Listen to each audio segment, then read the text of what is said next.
asalaamaaleykum sama gars yi c'est Omzo TV officiel technologie en wolof nuyu naa leen baax ziar leen te leen jaajëfal bu baax a baax di la wax rek comme d'habitude gan nga si chaîne bi wala ngay doog a tomb suñu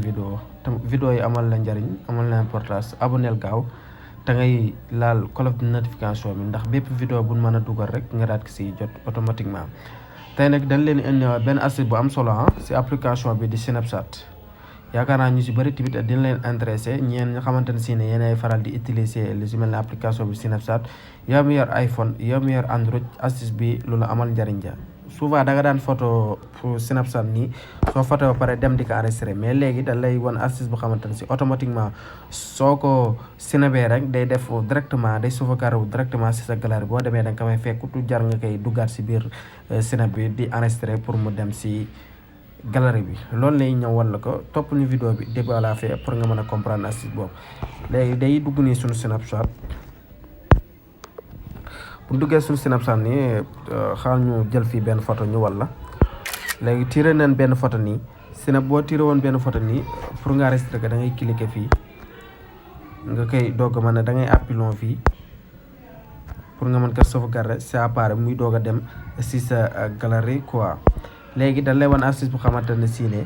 pour lii mu bañ laa dal xamante ne si ne automatiquement boo ko photo rek day daal di dem directement si sa biir Snap loolu soo ko bëggee c'est très facile fan ngay ñëw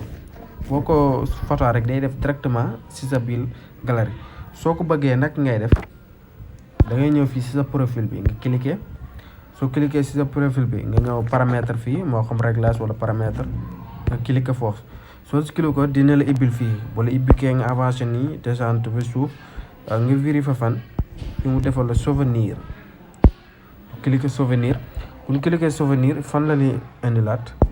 fii la li indilaat bouton enregistré bii bu la indilee bouton enregistré nga cliquer si kaw bouton enregistré fii indi na la fi trois options la indi fii boo xoolee mi ngi defal fii si kaw souvenir indi na fii souvenir et appareil indi na fii appareil. parfois boo duggee fii mën nga kaa fekk fii si appareil mën nga kaa fekk fii si kaw tamit souvenir mais danga ngeen koy fii nga ngeen koy indi si souvenir bii nii si digg bi ngeen koy indi ngeen bàyyi ko foofu bu ngeen ko bàyyee foofu heure bu leen defee seen Snap du laaj ngeen koy enregistré automatiquement rek boo defee ok bu Snap pare rek day daal di enregistré si sa biir téléphone. léegi ñu def retour ñu wan la def retour def benn Snap ñu wan la. par exemple nu jël benn Snap nii def ok jël benn Snap nii voilà gis ngeen def ok defi ok jël benn laajat ñu cliquer fii def appilo pour enregistrer ko suñu biir galerie. léegi dañuy génn ñu dem suñu galerie ñu xool